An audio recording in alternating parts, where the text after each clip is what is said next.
Cynhaliwyd cyfarfod agored Pwyllgor Ymgynghorol Bwyd Cymreig yr Asiantaeth Safonau Bwyd yn Sioe Frenhinol Cymru eleni. Ymysg yr eitemau dan sylw oedd adroddiad y gomisiynwyd gan Hybu Cig Cymru sy'n datgelu y byddai diwydiant defaid Cymru yn gweld manteision mawr o ganlyniad i gyfreithloni cig hen ddefaid sy'n fwy adnabyddus fel Smokies. Mae'r cynnyrch ar y funud yn anghyfreithlon i'w gynhyrchu. Mae'r galw amdano fo yn deillio o ddinasoedd ar draws Prydain, lle mae pobl o dras Africanaidd ag ymhellach o gwmpas y byd yn mwynhau bwyta'r cynnyrch.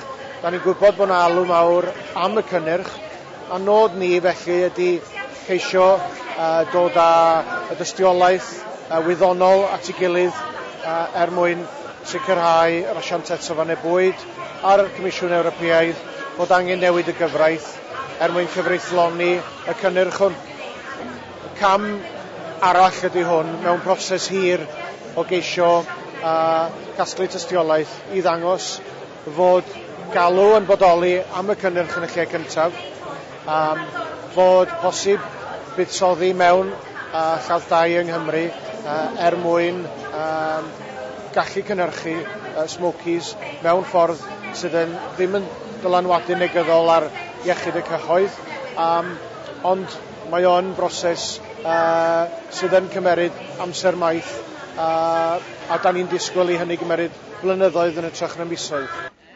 Gwelir Smokies fel bwyd arbennig yn Affrica, felly gyda nifer fawr o fewnfudwyr Africanaidd ym mhoblogaeth y Deyrnas Unedig o bron i 250,000 o bobl, gallai cyfreithloni Smokies ddod â chynnig sylweddol yng ngwerth anifeiliaid hŷn, rhywbeth sydd wedi derbyn cymeradwyaeth fawr gan gynhyrchwyr defaid yn y sioe.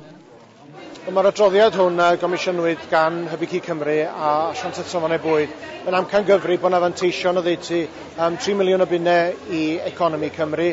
Da ni'n rhagweld y bydde hyd at 150 o filoedd o carcasses o'r defaid hŷn yn cael eu cyflenwi i gydfynd ar galw. Mae'r cynnyrch yma yn farchnad newydd. Mae o ar wahân yn gyfan gwbl wrth gwrs i'r cynnyrch cig oen o safon.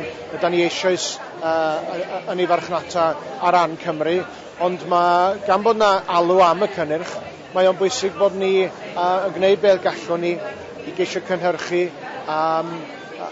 i geisio newid y deddfwriaeth mwyn galluogi'r cynnyrch yma i gael i gyflenwi i'r farchnad. Personol, wi gweld dim byd o'n broblem ag Mae ffermwyr yn cael ei gweud ers blynydde bod ni fod ffindo marchnadoedd newydd yn cynnyrch. Mae hwn yn farchnad newydd a farchnad nish. A dwi drosto fe. Os oes y farchnad iddyn nhw. Mae well chi nid o legal na nid o trwy drws cefn. Os da ni'n mynd i gael chydig o bunnoedd ychwaneg am yn hefoca, gorau byd. Ie, wrth gwrs, does dim prisiau parod mewn ffermio bellach, neb yn gwybod beth maen nhw am gael am ei stoc. Felly wrth gwrs, 3 miliwn, gret. Mae'n bwysig iawn fod corff annibynnol fel Asiantaeth Safonau Bwyd yn rhan o'r gwaith i ddwyn perswad ar yr Undeb Ewropeaidd i newid y gyfraith.